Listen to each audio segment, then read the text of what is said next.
अस्सलामुअलैकुम वरहमतुल्लाहि वबरकातुहू। ये स्टूडेंट्स को हमने कुछ नोट्स शेयर किए हैं इंग्लिश के, जो क्लास 1 से लेकर क्लास 5 तक है।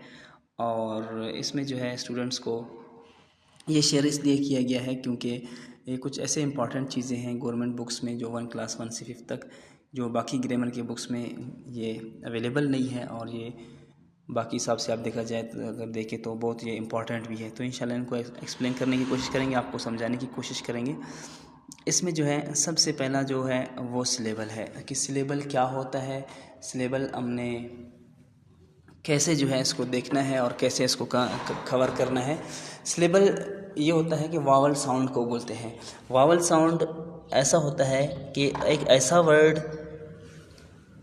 जिसमें वावल साउंड्स आते हैं। फॉर एग्ज़ाम्पल अगर आप देखें कि बोथ एक जो है साउंड दे रहा है, ब्यूटीफुल ये 3 साउंड दे रहा है तो इसको 3 सिलेबल कहते हैं।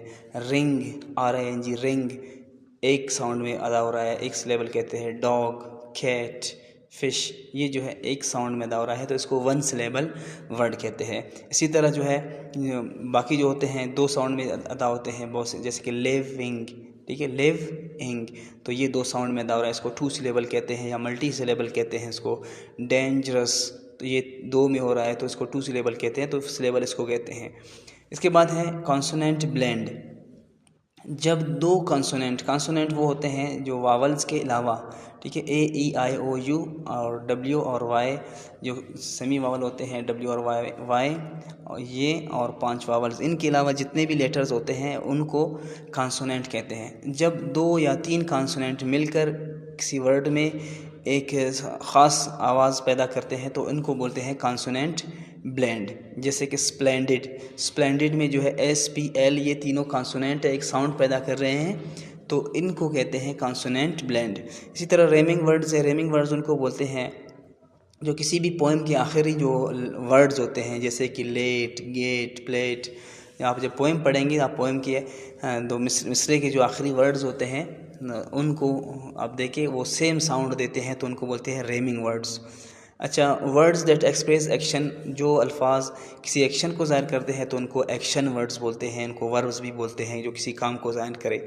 ब्रेन स्टॉर्मिंग उसको बोलते हैं जब आप किसी चीज़ के बारे में, किसी टॉपिक पे आप सोचते हैं, मुख्तलिफ एंगल्स पे आप सोचते हैं। फॉर एग्ज़ाम्पल आप गाय के बारे में आपने लिखना है तो आप गाय के दूध के फ़ायदे के बारे में, इसके गोबर के, इसके गोश्त, इसके खाल, मुख्तलिफ एंगल से आप सोचेंगे, उसके लिए पॉइंट्स बनाएंगे तो इसको आइडियाज़ आप अपने जहन में लाएंगे तो इसको ब्रेन स्टॉर्मिंग कहते हैं। अल्फ़ाबेटिकल आर्डर क्या होता है? अल्फ़ाबेटिकल आर्डर वो होता है जब आप किसी लिस्ट को, फॉर एग्ज़ाम्पल एक क्लास में स्टूडेंट्स हैं उनकी आप लिस्ट बनाएंगे तो आप अल्फ़ाबेटिकल यानी सबसे पहले ए वालों का नाम लिखेंगे, फिर B वालों का, फिर C वालों का, D वालों का, अल्फ़ाबेट के हिसाब से उनके नाम लिखते जाएंगे तो उनको बोलते हैं अल्फ़ाबेटिकल आर्डर। इसी तरह सिलेबल हमने पहले ही बात किया था कि सिंगल वावल साउंड है उसको सिलेबल कहते हैं। ऑर्डिनल नंबर्स वो होता है, एक ऑर्डिनल नंबर होता है, एक कार्डिनल नंबर होता है। First, second, third, fourth, fifth वगैरह ये जो है ऑर्डिनल नंबर कहलाते हैं। बाकी 1 2 3 4 5 अगर आप 1 2 3 4 5 6 7 इस तरह पढ़े तो इसको बोलते हैं cardinal number, CORDINAL cardinal numbers, ठीक है। इसी तरह आगे हैं डायग्राफ उसको बोलते हैं जब 2 लेटर्स जैसे कि CH मिलकर SH मिलकर TH, CH मिलकर चे का साउंड देते हैं, SH मिलकर शीन का साउंड देते हैं, 2 लेटर्स मिलकर एक साउंड दे दें, ठीक है, एक आवाज़ पैदा करें तो इसको बोलते हैं डायग्राफ, ठीक है। जैसे कि यहाँ पे लिखा है SH, विश, रिच वगैरह। और पोजीशन वर्ड्स, ये प्रीपोजिशन जिसको बोलते हैं वो पोजीशन वर्ड्स है, किसी की पोजीशन को जाहिर करे तो इसको पोजीशन वर्ड्स कहते हैं।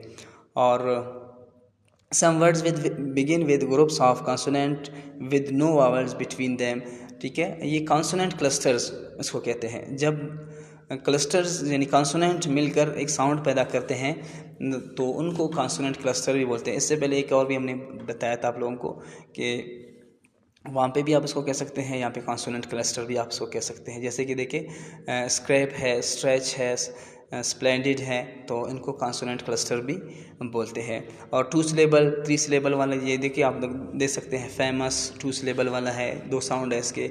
ब्यूटीफुल 3 साउंड है इसके तो ये 3 सिलेबल वाला है। और आगे जाकर कंट्रैक्शन, ये शॉर्ट फॉर्म को बोलते हैं कंट्रैक्शन, ठीक है।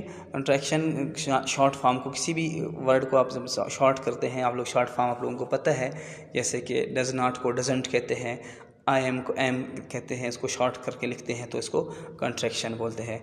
और इसी तरह आगे आप जाएंगे, कॉन्सोनेंट क्लस्टर यहाँ पे लिखा हुआ है। अच्छा, इंटोनेशन इनको बोलते हैं, जब आपके किसी भी बात करते हुए आपके अल्फाज में उतार चढ़ाव आता है तो इसको इंटोनेशन कहते हैं। जैसे कि फॉर एग्जांपल आप किसी से पूछते हैं कैन यू स्विम, देखिए आपके अल्फाज में कैन यू आप आहिस्ता बोलेंगे, स्विम को आप जो है ज़ोर से बोलेंगे, तो यहाँ पे उतार चढ़ाव आता है, तो इसको इसी को बोलते हैं। Do you work, are you student, तो ये आप जब इस तरह बोलते हैं, आपके अल्फाज में उतार चढ़ाव आता है, तो इसी को बोलते हैं।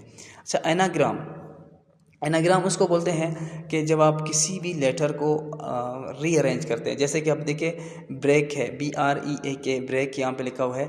ब्रेक को जब आप रीअरेंज करते हैं, इसको अल्फाज को, लेटर्स को आगे पीछे करते हैं, बेकर कोई और लफ्ज़ बनाते हैं, तो इसको बोलते हैं एनाग्राम। फ्लो को वॉल्फ आप बना सकते हैं, यानी लेटर्स वही हैं, आगे उसमें इजाफा कमी आप नहीं करेंगे, उनको आगे पीछे आप करेंगे तो ये एनाग्राम बन जाएगा, ठीक है। ये भी आपके एग्ज़ाम में आ सकता है। अच्छा, जब कोई ये न्यूटर जेंडर वो होता है जब कोई वर्ड किसी वर्ड का मेल फीमेल ना हो तो उसको न्यूटर जेंडर बोलते हैं। जैसे कि डॉक्टर है, ठीक है, डॉक्टर, मर्द डॉक्टर को भी डॉक्टर बोलते हैं, औरत डॉक्टर हो तो उसको भी डॉक्टर बोलते हैं। चिकन भी इसी तरह है, मेल फीमेल उसमें जो है नहीं होता है। शिप है, डिशेस वगैरह, ये जो है इनमें मेल फीमेल नहीं होता है, तो इनको न्यूटर जेंडर कहते हैं। और आगे हैं एक्सपोजिटरी राइटिंग। ये ऐसे राइटिंग के काइंड्स होते हैं, एक्सपोजिटरी राइटिंग, नरेटिव राइटिंग। आप जब किसी नरेटर करते हैं, किसी स्टोरी को यानी बयान करते हैं तो नरेटिव बोलता है। एक्सपोजिट आप किसी को करते हैं, उसको एक्सप्लेन करते हैं, ठीक है, तो आप उसको एक्सपोजिटरी कह सकते हैं। और मुख्तलिफ टाइप्स ऑफ जो पैराग्राफ्स होते हैं, एसेज होते हैं, ये इतना इम्पोर्टेंट नहीं होता है, ये ऐसे राइटिंग में आपको जो है काम आ जाएगा। अच्छा, ट्राईग्राफ देखिए, डाईग्राफ हमने पढ़ा था कि 2 लेटर्स जब मिलकर एक साउंड बनाते हैं उसको डाईग्राफ बोलते हैं। जब 3 लेटर्स, जैसे कि IGH है, ICH है, स्टिच, देखिए लास्ट में TCH, 3 लेटर्स मिलकर एक साउंड, एक अल्फाज पैदा करते हैं तो इसको ट्राईग्राफ बोलते हैं। आगे है साइलेंट लेटर्स। ये बिल्कुल इजी है, आप लोगों ने खुद देखा है कि बहुत सी ऐसी जगह पे होता है कि एक लेटर साइलेंट होता है, इसको अदा नहीं करते हैं हम। और मल्टी सिलेबल वही है, जब एक से ज़्यादा सिलेबस आप साउंड दे दें तो उसको मल्टी सिलेबल कहते हैं, यानी 1 सिलेबल से अलावा बाकी सारे मल्टी सिलेबल होते हैं। अच्छा, टॉपिक सेंटेंस क्या होता है? आप किसी भी जुमले में, किसी भी पैराग्राफ में वो जुमला जो उस पैराग्राफ के मेन चीज़ को शो करे तो उसको टॉपिक सेंटेंस कहते हैं। जैसे कि यहाँ पे दिया है कि nature is blessing gift of Allah सुब्हान व तआला, तो आपको पता होता है कि ये पैराग्राफ जो है नेचर के बारे में है, क्योंकि इसका जो मेन सेंटेंस है, टॉपिक सेंटेंस है, उससे आपको मालूम हो जाएगा। तो इसी को जो पहला सेंटेंस होता है, ये कभी दरमियान में भी होता है, दरमियान में नहीं बल्कि दूसरे जुमले में भी आ सकता है ये। अच्छा, डिफ्थोंग क्या होता है? डिफ्थोंग वो होता है कि जब 2 वावल्स मिलकर एक जगह पे हो, एक साउंड दे दे तो उसको डिफ्थोंग्स बोलते हैं। जैसे कि कोयल है, OI मिलकर एक साउंड दे रहे हैं। पेन है, ठीक है, पेन है, PAIN, NOW जो है मिलकर यहाँ पे एक साउंड देते हैं तो इनको बोलते हैं डिफ्थोंग। जब 2 वावल्स मिलकर एक साउंड देते हैं तो इसको डिफ्थोंग बोलते हैं। अच्छा, यहाँ पे ये सफिक्सेस है, इसको आगे हम आप लोगों के लिए एक्सप्लेन करेंगे। इसके दूसरा टाइप भी वहाँ पे है, प्रीफिक्स भी है, तो उसको भी आप लोगों के लिए एक्सप्लेन कर लेंगे आगे जाकर। अच्छा, ओमोफोन्स, ये इसको पेयर ऑफ वर्ड्स को बोलते हैं। जब 2 वर्ड्स होते हैं सेम, उनका साउंड सेम एक जैसा होता है लेकिन उनके मीनिंग मुख्तलिफ होते हैं, स्पेलिंग मुख्तलिफ। जैसे कि सन है और सन है, एक सूरज होता है, एक लड़का होता है, स्टील। तो ये चीज़ें होते हैं, इनको पेयर ऑफ वर्ड्स बोलते हैं। और यहाँ पे जो है इनको ओमोफोन्स भी बोलते हैं, ये पेयर ऑफ वर्ड्स होते हैं, ठीक है। और आगे जाकर ये हेल्पिंग वर्ब्स है, हेल्पिंग वर्ब्स बिल्कुल ईजी है, बी फॉर्म्स इसको कहते हैं, ये तो ईजी है। अच्छा, inflectional ending is a letter or group of letters added to the end of the word to change the form of word. Some inflectional endings are, ये किसी भी वर्ड के आखिर में जब कुछ डालते हैं, जैसे कि हम S, ES, I, ES, ED वगैरह लगाते हैं तो इसको कहा जाता है, ये इतना इम्पोर्टेंट नहीं है। कंपाउंड वर्ड वो होता है जब दो वर्ड मिलकर एक वर्ड बनाते हैं, जैसे कि बटर मक्खन को कहते हैं, फ्लाई जो है मक्खी को कहते हैं, ये दोनों मिलकर एक वर्ड बनाते हैं बटरफ्लाई, तो इसको कंपाउंड वर्ड कहते हैं। ठीक है, कंपाउंड वर्ड है। और इसको कंपाउंड, जब ये अगर नाउन होगा तो इसको कंपाउंड नाउन भी कहते हैं। इसके बाद है सिमिली। एक सिमिली होता है, एक मेटाफर होता है, जिसको हम तशबीह कहते हैं। जब आप किसी चीज़ को तशबीह देते हैं तो उसको, फॉर एग्ज़ाम्पल आप किसी को कहते हैं कि ये चीज़ इतना सब्ज़ है जिस तरह के घास है, घास की तरह सब्ज़ है, तो इसको सिमिली बोलते हैं। या वो शेर की तरह तेज़ भाग रहा है, तो ये सिमिली है। अगर आप उसको कहते हैं कि वो शेर है, ठीक है, असद शेर है, अकरम शेर है, तो यहाँ पे आप इसको बिल्कुल शेर कहते हैं, तो ये इसको मेटाफर बोलते हैं। अगर आप इसको एज़ बोलते हैं, ई रन्स एज़ टाइगर, या आप इसको कह सकते हैं कि अरबी is as red as blood, यानी खून की तरह सुर्ख है, तो इसको सिमिली कहते हैं। अच्छा, intonation tells us how the voice rises and falls in speech, किस तरह जो है आपके अल्फाज में उतार चढ़ाव होता है। ठीक है, ये क्लेफ्ट सेंटेंसेस वगैरह में होते हैं। अच्छा, कनेक्टर्स वो होते हैं जो अल्फाज को जो है एक दूसरे से मिलाते हैं, एक सेंटेंस को दूसरे सेंटेंस से मिलाते हैं, जैसे कि फर्स्टली, सेकेंडली, थर्डली, ये जो है कनेक्टर्स इसको कहते हैं। वावल बिल्कुल ईजी हैं, आप लोगों को पता है कि AEIOU वावल कहलाते हैं, और वाई और डब्ल्यू जो है वो सेमी वावल कहते हैं। कभी कभार वो जो है वावल होते हैं, वावल का काम करते हैं, कभी कॉन्सोनेंट का काम करते हैं, इसलिए उनको सेमी वावल कहते हैं।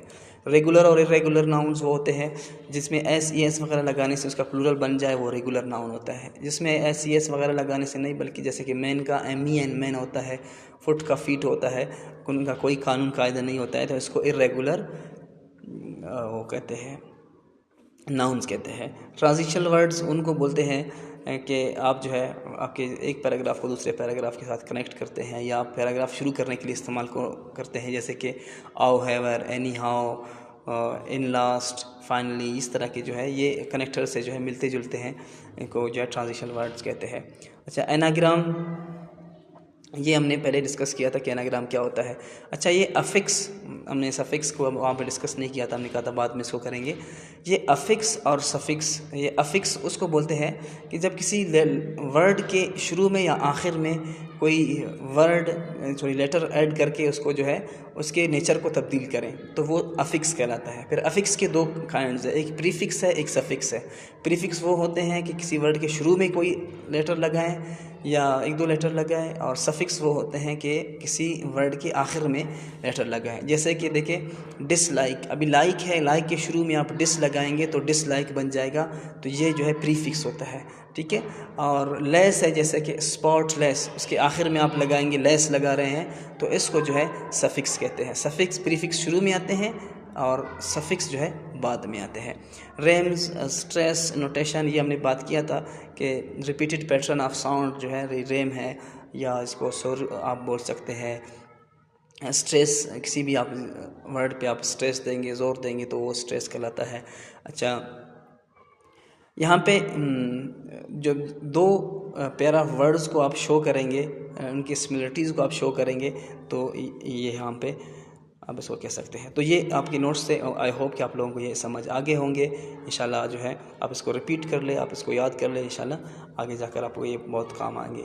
जो स्टूडेंट्स अभी तक इनकी रजिस्ट्रेशन नहीं हुई हैं या ज्वाइन करना चाहते हैं, तो वो मैंने दिए गए नंबर्स पर रब्ता कर सकते हैं।